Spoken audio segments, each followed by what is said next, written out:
Bonjour, c'est Magali. Bienvenue dans cette nouvelle vidéo. Nous continuons le tutoriel pour réaliser cet album et en particulier dans cette session, les deux pages que vous voyez défiler à l'écran. J'ai décidé de ne plus les nommer page 1, page 2, page 3, etc. parce que l'ordre dans lequel je les ai créés n'est pas l'ordre dans lequel je les ai installés dans l'album au final. Et je me dis que peut-être pour vous, ça risque de porter à confusion. Dans du 160 à 200 grammes, on découpe un morceau de 21 par 13,5 cm. Sur les 21, on plie en deux. De chaque côté du morceau, on réalise un pli de 1 cm. On plie ces pattes de collage dans le sens inverse au pli du petit livret. Voici ce qu'on obtient. Toujours dans du 160 à 200 grammes, on coupe deux morceaux de 9,5 par 13,5. À l'écran, vous n'en voyez qu'un, mais il en faut bien deux. On repasse avec du 250 grammes et on coupe un morceau de 13 par 21 cm. Sur les 13, on fait un pli à 1 et 1,3 cm. On marque bien les plis. Et vous voyez, on obtient un tout petit gousset d'épaisseur. On reprend une des 4 pages que l'on a préparées dans le premier tutoriel. Les plis sont orientés sur la gauche et on les fait passer sous la page pour qu'ils ne nous gênent pas. On biseaute la pâte de collage du volet que l'on vient de créer. On fait attention à ne pas entailler le petit gousset. Et on colle ce volet sur la gauche de la page en laissant un micro-millimètre d'espacement au niveau du pli, pour ne pas gêner plus tard la manipulation de la page. Vous voyez, il y a vraiment l'épaisseur d'un ongle et on s'aligne bien sur le haut et le bas de la page. On peut choisir les deux papiers décor pour l'intérieur, mais on ne les colle pas pour l'instant. Pour réaliser la fermeture, j'ai utilisé des die cut de la collection. Je les ai agrandis comme vous pouvez le voir et j'ai choisi une hauteur de 15 cm. La largeur se mettra automatiquement en proportionnel. Et attention, pour l'élément de droite, il a été imprimé en miroir, ce qui permettra de venir le coller au verso du premier élément et il viendra coïncider parfaitement à la même forme. Entre nos deux grands die cut qu'on collera dos à dos tout à l'heure, on va intercaler une charnière. C'est un morceau de papier de 250 grammes de 6 par 2 cm. On réalise un pli à 2,5 et 3 cm. On va plutôt coller la partie qui mesure 3 cm de notre languette sur le bord droit de notre grand die cut que l'on a retourné. C'est celui que j'ai appelé verso. Et on décale très légèrement le pli de façon à ce qu'il soit au-delà du bord du grand die cut.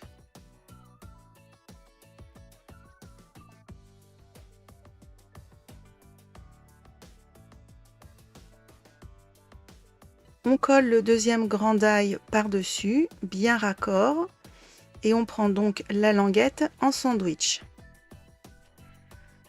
On maroufle bien, on essuie l'excédent de colle et on peut assouplir un petit peu la languette en la manipulant, en remarquant bien ses plis.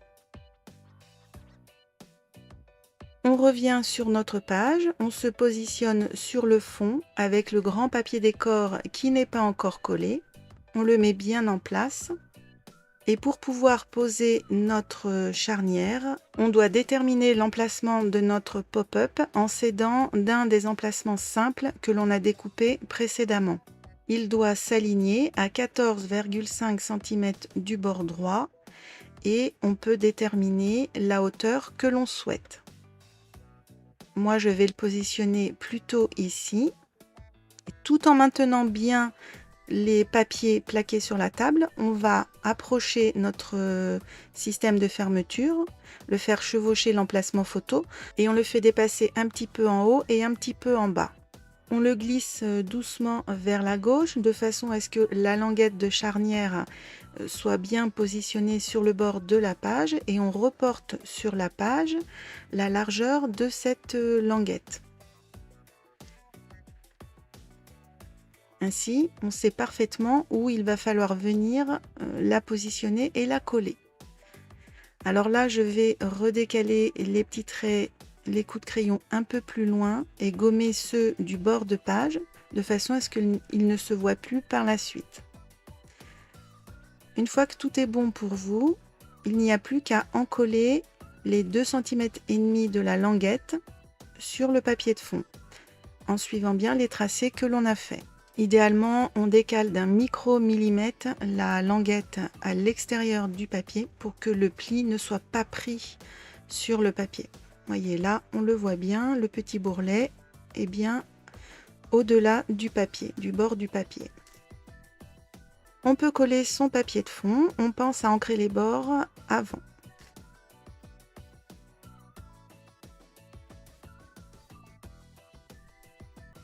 On peut également coller le papier décor que l'on a choisi pour la façade du volet plus court qui s'ouvre vers la gauche.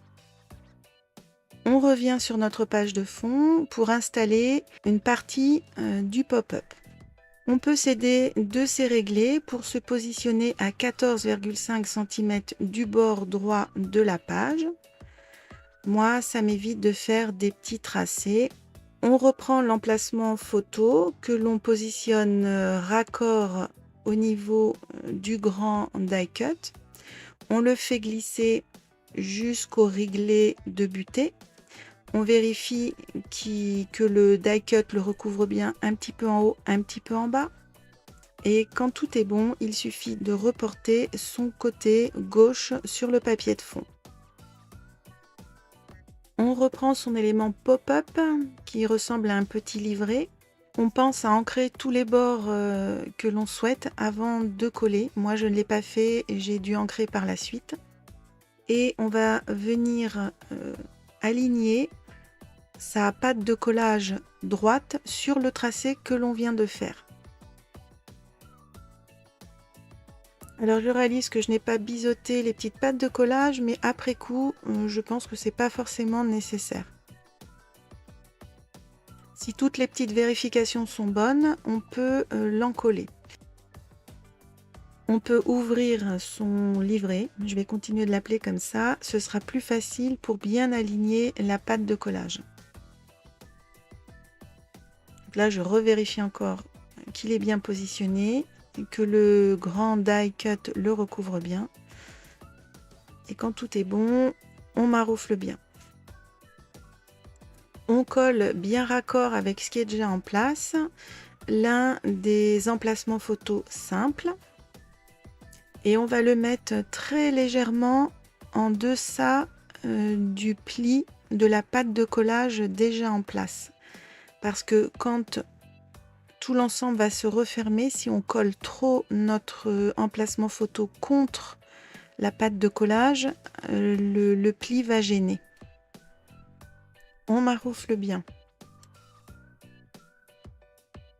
On reprend le même système de fermeture qu'expliqué dans le premier tutoriel en créant 2 blocs de cercles. Donc on découpe 2 fois 4 cercles et on les colle entre eux pour obtenir 2 blocs plus épais. On perfore le centre de chacun de ces blocs et on détermine leur position. On reporte uniquement le trou du système sur le volet de gauche. On perfore le volet au niveau de la marque. On insère la cordelette ou la ficelle par l'avant du papier décor et sur l'arrière, on vient scotcher à peu près 2 cm de cette ficelle ou cette cordelette. On détermine un petit peu la longueur nécessaire. Pour ma part, il y a 35 cm. On coupe la ficelle et on brûle éventuellement l'extrémité pour ne pas que ça s'effiloche. On prend un des 2 blocs de cercle, on insère dans le trou un brad et sur l'arrière, on insère une rondelle. On oriente la cordelette dans le bon sens et seulement après, on insère notre système par l'avant du volet et à l'arrière, on écarte les pattes du brad. On peut coller notre papier décor et on pense à l'ancrer éventuellement. On peut finir de fixer notre pop-up On encolle la pâte de collage du livret qui nous fait face et on referme dessus le volet de gauche. On maroufle bien, on attend un petit peu que la colle prenne avant de le réouvrir. Et si tout va bien, le mécanisme est en place. On colle le deuxième emplacement photo simple qui vient recouvrir la pâte de collage du mécanisme et forcément cet emplacement va dépasser de notre volet de gauche. On repère où il faut déposer la colle et on applique. Alors comme pour tout à l'heure, on se décale très légèrement du pli de la pâte de collage pour qu'il n'y ait pas de souci quand on va fermer le volet. Et on maroufle bien. On s'occupera de cette zone habillée un tout petit peu plus tard. On termine l'installation du système de fermeture. On découpe un nouveau cercle dans une chute de papier. On le perce au milieu. On reprend son deuxième bloc de cercle, on insère le bras d'un côté, la rondelle de l'autre et on met cet ensemble dans le petit cercle que l'on vient de découper. On écarte les pattes du brad à l'arrière et on va coller l'ensemble bien raccord en face ou du moins à l'endroit que vous avez déterminé sur le grand die cut. Alors c'est pas évident de maroufler sur une aussi petite zone avec le réglé que l'on glisse en dessous bien doucement, ça marche très bien. Donc, comme prévu, on habille cette zone. Alors moi j'ai fait un petit montage de papier, de die cut et je me suis arrangée à ce que ça ne dépasse pas du grand die cut quand on vient refermer l'ensemble. Et puis par la suite j'ai rajouté des petits éléments sur l'ensemble du volet. Voici le résultat et pour ce qui est de l'étoile de mer, je ne l'ai pas totalement collé et je viens faire rebiquer très légèrement les pointes des branches pour donner un petit volume.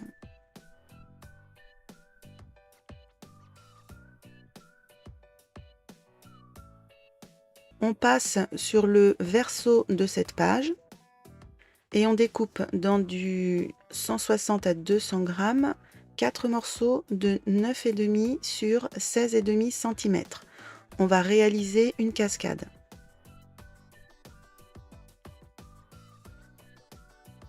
Pour chaque morceau, sur les 16,5, on fait un pli d'un seul côté à 1,5 cm. On marque bien les plis et il n'est pas utile de biseauter les pattes de collage. La cascade va s'installer sur la partie droite de la page de cette façon. On colle un premier volet bien aligné sur le haut de la page et très légèrement en deçà du pli de la page sur la droite. On laisse facilement 1 mm. On colle un deuxième volet à la suite en se plaçant sous la pâte de collage le plus raccord possible et on veille à bien rester aligné par rapport au premier volet. On veille également à garder l'écartement au niveau du pli de la page sur la droite. Et on continue avec les deux autres volets en procédant de la même façon. Voici ce que cela donne. On va créer un petit rabat à cet endroit pour que la cascade soit bien maintenue fermée. Dans du 250 grammes, on découpe un morceau de 9,5 par 9 cm. Sur les 9 cm, d'un seul côté, on réalise un pli à 1 et 1,5 cm. Alors ne vous fiez pas à mes propres plis parce que je travaille un petit morceau de papier où il y avait déjà eu des plis précédemment. On marque bien nos plis et on teste le bon positionnement de ce rabat, voir si il s'aligne parfaitement sur les volets de la cascade et s'il vient bien recouvrir le premier volet sur minimum 1 cm. Moi j'ai 1,5 cm. Si tout est bon, on peut coller sa pâte de collage. Faites attention de ne pas englober le petit gousset que l'on a créé. On se met bien bord à bord avec le bas de la page. Et on maroufle. On s'occupe de la partie gauche de la page. On va créer deux rabats qui vont s'ouvrir, l'un vers la gauche, l'autre vers la droite. Donc il nous faut deux morceaux de papier, plutôt dans du 250 grammes, de 7,5 de large sur 21 cm de hauteur. Sur les 7,5, d'un seul côté, on réalise un pli à 1 et 1,5 cm. On fait ça pour les deux morceaux. On marque bien les plis.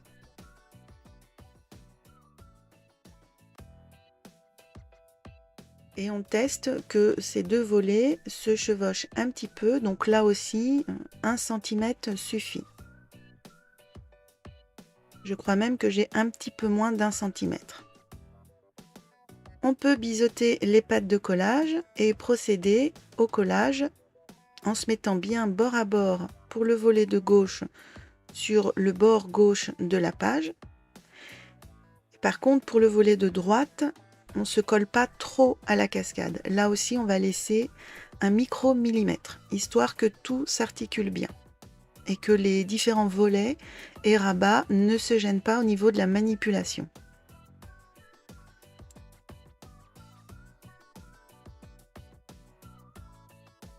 Si vous le souhaitez, vous pouvez comme moi arrondir les angles des deux grands rabats, mais également ceux du petit rabat de la cascade. On choisit les papiers décor des différentes façades et on peut coller pour l'instant uniquement les recto verso du petit rabat. On pense à ancrer les papiers avant de coller éventuellement. Avec des die cuts et des aimants, on va créer un système de maintien au niveau de la cascade. On a donc besoin de deux aimants et de deux die cuts qui seront collés dos à dos. Donc il faut éventuellement les imprimer en miroir. Moi j'ai commencé à coller les deux die cuts dos à dos, ce qu'il ne faut pas faire, ça complique un petit peu la tâche. Il vaut mieux coller au dos du premier die cut l'aimant plutôt sur le haut.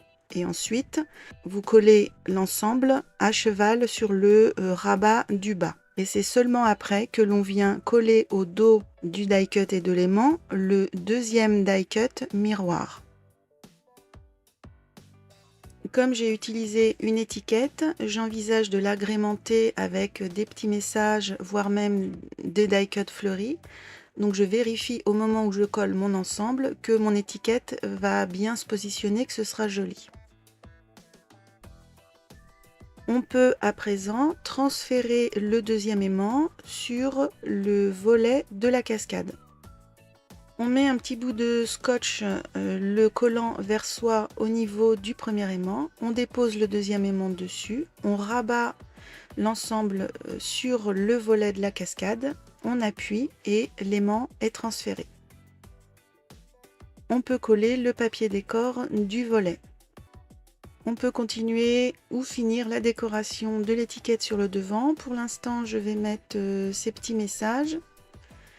Alors je les ai choisis de façon à ce qu'ils coïncident au niveau du recto et du verso. Les messages sont différents, mais les étiquettes ont plus ou moins la même dimension. Pour l'instant, ma déco s'arrête ici, mais par la suite, je rajouterai des petits éléments, je vous montrerai au fur et à mesure. Si vous le souhaitez, vous pouvez comme moi arrondir le bas des feuillets de la cascade et habiller avec des papiers décor recto verso en découpant des morceaux de 9 par 1,5 cm. Il reste normalement l'espace suffisant pour placer une photo de 13 cm de haut.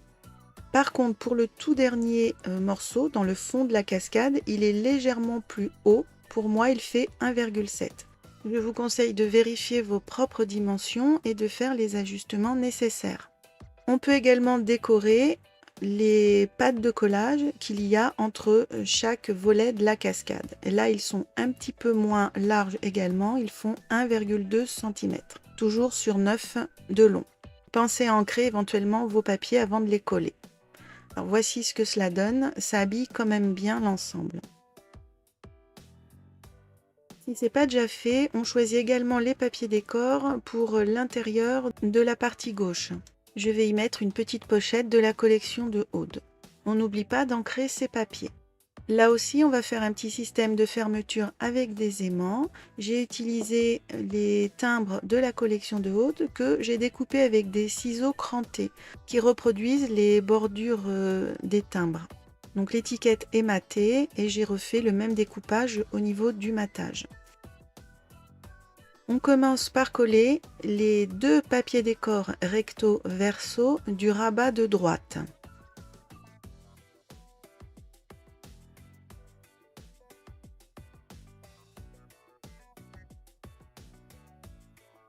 On détermine l'emplacement de l'étiquette de fermeture, sachant qu'elle doit chevaucher le rabat. Tout en la maintenant, à l'arrière, on trace la limite du rabat sur l'étiquette. Ça nous permettra de délimiter là où on doit mettre la colle et pas en mettre partout. Et on peut coller. Au dos de l'étiquette, sur la partie qui dépasse, on peut fixer un aimant. Alors moi, je vais finalement opter pour, au lieu d'un gros, en mettre deux petits pour répartir un petit peu la pression. On les colle avec du scotch. Et on vient faire le transfert des aimants sur le rabat de gauche. Comme d'habitude, deux petits morceaux de scotch, le collant vers soi. On dépose le ou les aimants sur le morceau de scotch. On comble l'épaisseur de notre gousset pour être le plus aligné possible. On referme le rabat de droite vers celui de gauche et on appuie fort pour transférer les aimants. On peut coller notre deuxième étiquette bien raccord sur la première, ainsi que les papiers décor recto verso du rabat de gauche. On s'occupe du papier décor et de la pochette dans la partie centrale. Alors au choix, soit on colle en premier le papier décor puis la pochette, soit on vient coller les pattes de collage de la pochette à l'arrière du papier décor. Et ensuite on recolle tout l'ensemble dans le fond de la page. L'avantage ici, en procédant de cette façon, c'est que les pattes de collage de la petite pochette ne se verront pas et en plus ne gêneront pas quand on viendra insérer un tag à l'intérieur. On pense bien à maroufler. Alors avec toutes les épaisseurs et les différents éléments de fermeture, c'est pas évident. Mais bon, il faut essayer de se mettre au maximum à plat. Alors le tag que j'ai créé pour l'insérer dans cette pochette a été réalisé beaucoup plus tard dans la chronologie de mon projet, mais je me dis que c'est mieux de pouvoir boucler au maximum le travail de chaque page, donc j'ai fait un montage vidéo. Ne soyez pas surprise de voir apparaître des pages que nous n'avons pas encore travaillées. On va pouvoir utiliser des chutes de papier, c'est l'avantage de procéder de cette façon pour créer ce tag. Il nous faut un premier morceau de 9,5 par 18 cm et un deuxième de 9,5 par 14,5 cm. Sur les 14,5, on réalise d'un seul côté un pli de 1 cm et la pâte de collage, on va la rabattre vers soi. On aligne les deux morceaux sur le bas du plus grand. On maintient bien l'ensemble plaqué. On en colle la pâte de collage sur l'arrière et on la rabat sur le papier du dessous. On maroufle et on essuie l'excédent de colle. On pourra loger des photos 9 par 13. Elles seront légèrement matées. Pour la décoration, tous les bords sont ancrés. Le haut qui est immobile est habillé de chutes de papier, étiquette, die cut. À l'arrière, une grande chute de papier également, un die cut en miroir, partiellement collé pour qu'une photo puisse y passer et on peut envisager de mettre des photos 6 par 9 pour changer du 9 par 13. Et l'ensemble s'insère aisément dans la pochette à rabat. La séance se termine ici. En attendant la prochaine vidéo, je vous dis bon scrap et à bientôt!